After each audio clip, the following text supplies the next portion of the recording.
여호수아서는 크게 두 부분으로 나뉩니다. 1장부터 12장까지 정복 전쟁에 대한 이야기입니다. 그리고 13장부터는 주제가 바뀌어서 전쟁을 통해 얻은 땅을 분배합니다. 오늘 우리가 살펴볼 여호수아 15장은 그 분배 이야기 가운데서 특별히 유다 지파가 어떤 땅을 기업으로 받았는지를 보여주고 있습니다. 땅을 나눈다라는 건 굉장히 민감한 문제입니다. 왜요? 똑같은 물건이면 반으로 딱 나누면 되는데 땅은 그렇지가 않습니다. 좋은 땅도 있고 상대적으로 그렇지 않은 땅도 있습니다. 사람이 직접 나누다 보면 서로 비교하고 불만이 생길 수밖에 없습니다. 그럼 어떻게 땅을 나눠야 할까요? 1절을 보면 제비를 뽑게 하셨습니다. 이 방법은 하나님이 성경에서 자주 사용하시는 방법입니다. 잠언 16장 33절은 제비는 사람이 뽑으나 그 일을 정하시는 건 여호와시니라. 제비를 뽑는 건 사람이 뽑는 것 같지만 사실 하나님이 개입하시고 결정하시는 방법이라는 겁니다. 2절부터 12절까지는 유다 지파가 어떤 땅을 기업으로 받게 되었는지를 설명합니다. 유다 지파가 받은 땅은 가나안 남부 지역입니다. 그 경계는 이렇습니다. 동쪽은 염해, 서쪽은 지중해, 그리고 남쪽은 애굽 시내, 북쪽은 베냐민 지파 경계선까지입니다. 아주 넓은 남부 땅을 통째로 받았습니다. 이 땅은 넓을 뿐만 아니라 이스라엘에게 아주 중요한 땅입니다. 이 땅에는 우리가 잘 알고 있는 예루살렘, 베들레헴, 헤브론이 있습니다. 이스라엘 역사와 성경 전체에서 가장 중요하고 핵심적인 도시들이 이 유다 땅에 포함되어 있습니다. 자, 왜 하나님은 이 유다 지파에게 가장 중요한 땅을 주셨을까요? 그 이유는 창세기 49장 야곱의 예언에서부터 시작됩니다. 야곱은 죽기 전에 12아들을 축복합니다. 원래 장자는 첫째 르우벤이었는데 아버지의 첩인 빌하와 동침해서 장자의 권리를 빼앗깁니다. 그러면 장자의 권리가 다음 아들로 넘어가야 되는데 두 번째, 세 번째 아들인 시므온과 레위가 디나 사건으로 인해서 장자의 권리를 박탈당합니다. 결국 넷째였던 유다가 장자의 명분을 받습니다.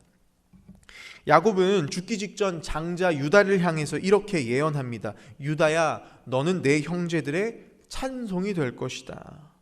형제들의 찬송이 되는 가장 뛰어난 지파가 된다라는 겁니다. 야곱의 유언대로 유다는 오늘 가장 좋은 땅을 기업으로 받게 됩니다. 또 야곱은 이렇게 예언합니다. 내 손이 내 원수의 목을 잡을 것이다. 자, 여기서 원수가 누구냐면 훗날 이스라엘을 집요하게 괴롭혔던 블레셋입니다. 유다 지파가 받은 땅을 보면 서쪽 지중해 연안에 가자, 아스글론, 아스돗 같은 도시들이 있습니다. 이 도시들은 훗날 블레셋이 됩니다. 그러니까 유다 땅 바로 옆에 블레셋이 있었던 겁니다. 자, 왜 하나님은 유다를 블레셋 바로 옆에 두셨을까? 야곱은 유다를 향해서 웅크린 사자라고 표현합니다. 이스라엘에서 가장 강한 전투력을 가진 게 유다 지파였습니다. 강력한 블레셋을 경계하기 위해서 유다 지파가 필요했던 겁니다. 자, 훗날 블레셋 사람 골리앗이 하나님과 이스라엘을 모욕할 때 누가 골리앗과 싸우러 나갑니까? 다윗입니다. 다윗이 유다 지파 출신입니다. 다윗이 우연한 계기로 블레셋과 싸우게 된 게 아니라 하나님은 이미 오래전부터 유다 지파를 블레셋을 막을 지파로 준비시키시고 그들과 싸울 다윗을 준비시키셨습니다. 이 일을 위해서 가나안 남부 땅을 유다 지파에게 주셨습니다. 또 야곱은 유다를 향해서 이렇게 예언합니다. 규가 유다를 떠나지 아니하며. 여기서 규는 왕이 들고 있는 지팡입니다. 오늘날로 말하면 대통령이 사용하는 도장입니다. 왕의 권력과 통치를 상징하는 것이 규입니다. 자, 그것이 유다에게서 떠나지 않는다. 유다 지파를 통해서 계속해서 왕권이 이어진다라는 예언입니다. 이 예언은 실제로 이루어졌습니다. 유다 지파에서 다윗 왕이 나왔습니다. 왕이 세워지면 뭐가 필요합니까? 왕이 다스릴 수도가 필요합니다. 다윗은 예루살렘을 수도로 삼았습니다. 예루살렘은 왕의 도성입니다. 그 예루살렘이 오늘 유다 지파가 받은 땅 안에 포함되어 있습니다. 또 야곱은 유다를 향해서 실로가 오시기까지 모든 백성이 복종한다라고 예언합니다. 이 실로는 우리가 잘 알고 있는 샬롬, 평강과 관련된 단어입니다. 자, 그래서 실로는 평강의 왕 예수 그리스도를 가리킵니다. 예수님이 누구의 후손으로 오십니까? 유다 지파 다윗의 자손으로 오십니다. 그 예수님이 태어나신 곳이 베들레헴입니다. 베들레헴 역시 오늘 유다 지파가 받은 가나안 땅 남부에 포함되어 있습니다. 자, 또 중요한 게 있습니다. 이 야곱이 유다를 축복할 때 포도에 대한 이야기가 많이 나옵니다. 놀랍게도 오늘 유다가 받은 땅 가운데 최상급 포도가 재배되는 곳이 있습니다. 헤브론입니다. 12명의 정탐꾼이 돌아올 때 큰 포도 송이를 메고 왔던 거 기억하시죠? 그 포도를 따온 곳이 헤브론 근처에 있는 에스골 골짜기입니다. 헤브론 역시 유다 땅에 포함되어 있습니다.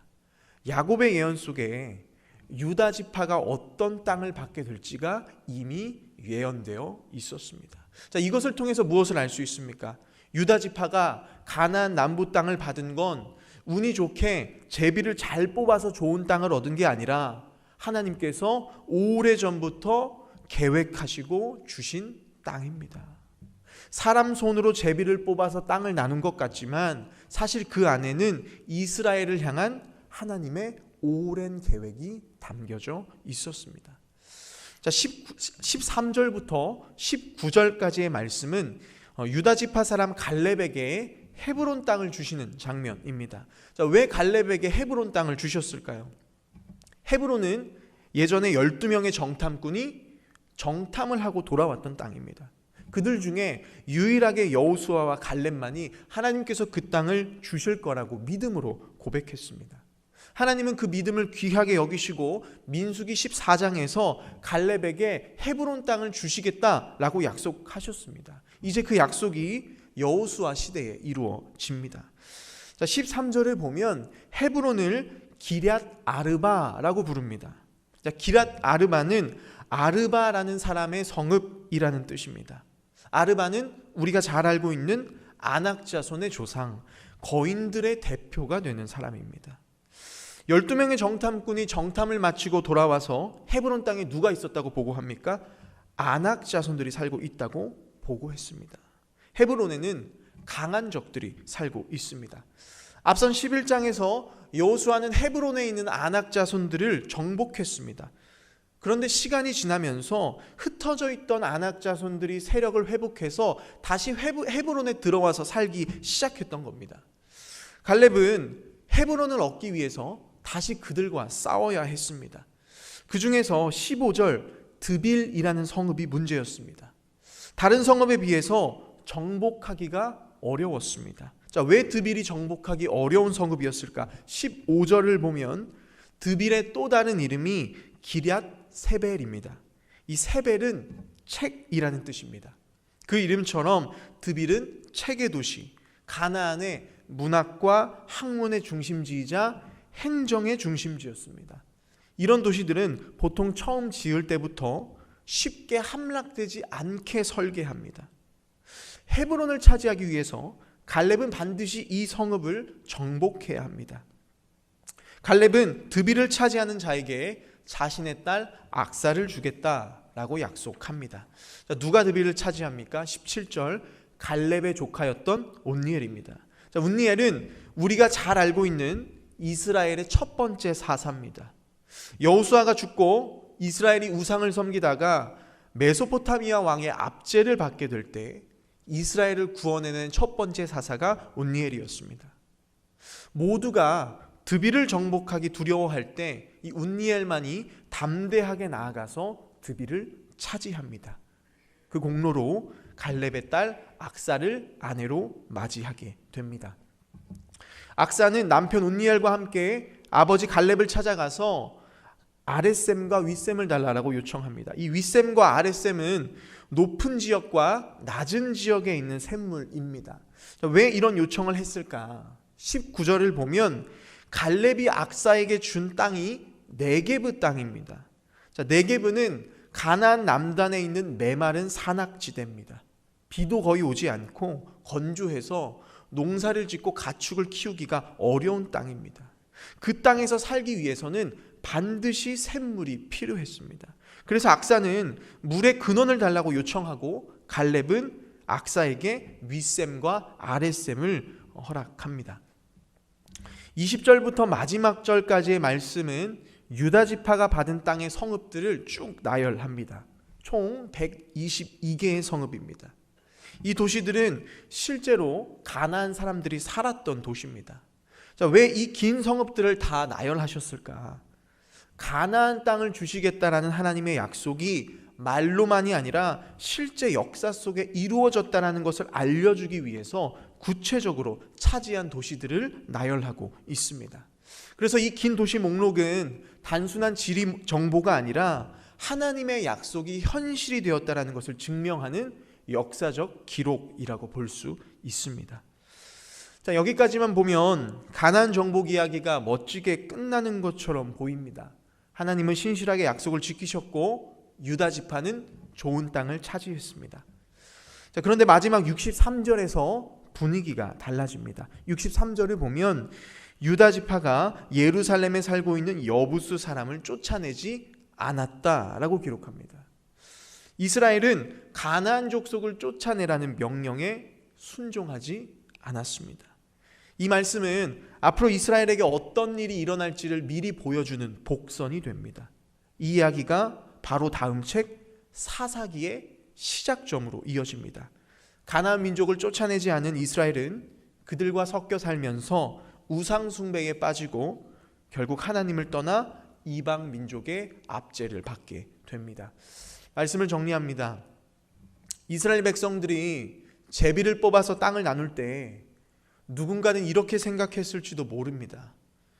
우연히 이렇게 된 거겠지. 저 사람은 운이 좋아서 좋은 땅을 받았고 저 사람은 운이 없어서 좋지 않은 땅을 받았네. 그러나 오늘 유다 지파가 받은 땅은 우연이 아니었습니다. 그 땅은 이미 오래전 창세기에서 야곱의 입술을 통해 약속된 땅이었습니다.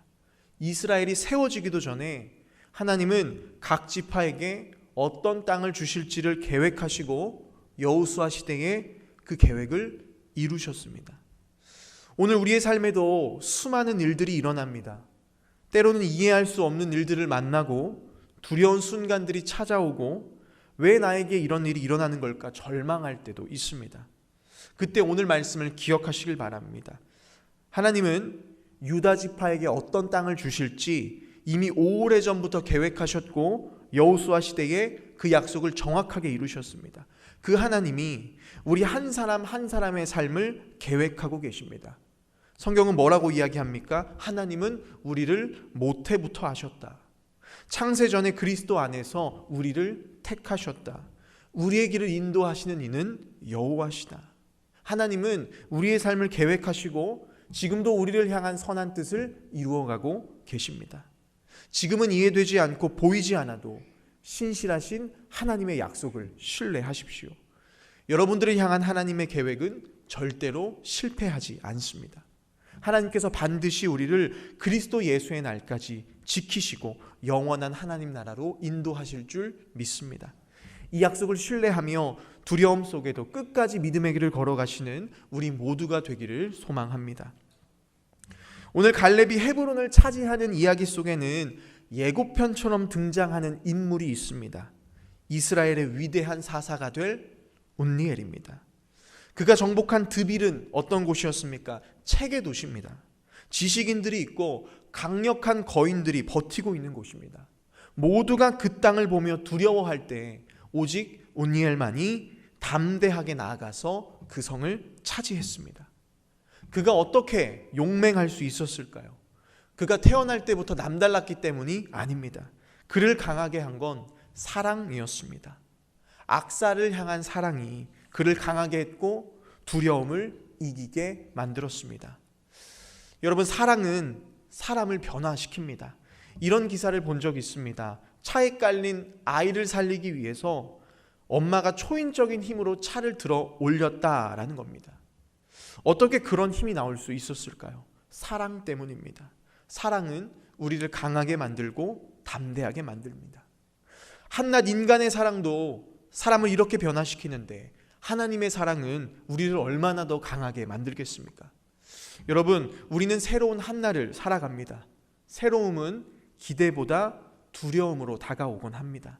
낯선 길, 알 수 없는 미래, 해결되지 않는 문제들이 우리 앞에 서 있습니다. 그러나 우리가 그 두려움 앞에서 담대할 수 있는 비결이 있습니다. 하나님 사랑입니다. 십자가에서 우리를 위해 생명까지 내어주신 사랑, 그 위대한 사랑이 오늘도 우리를 붙들고 있다라는 확신이 우리를 강하게 할 줄 믿습니다. 사망도 환난도 기근도 그 어떤 것도 우리를 향한 하나님 사랑에서 끊을 수 없습니다.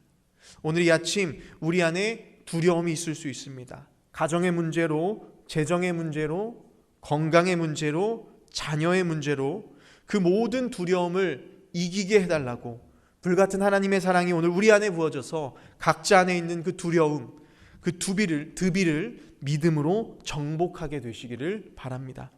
또 오늘 이 아침에 우리의 필요를 하나님 아버지께 구하십시오.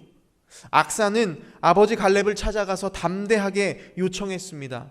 아랫셈과 윗셈을 달라. 여러분, 오늘 우리도 하나님 아버지께 아랫셈과 윗셈의 축복을 달라고 기도해야 합니다. 먼저 아랫셈을 주십시오. 우리의 내면으로부터 은혜와 기쁨이 터져나올 수 있도록 기도하시고, 윗셈, 하늘로부터 주어지는 이른 비와 늦은 비의 은혜, 때에 따라 돕는 축복을 더하여 달라고 하나님 앞에 기도하시길 바랍니다. 하나님께서 반드시 우리의 기도를 응답해 주실 줄 믿습니다.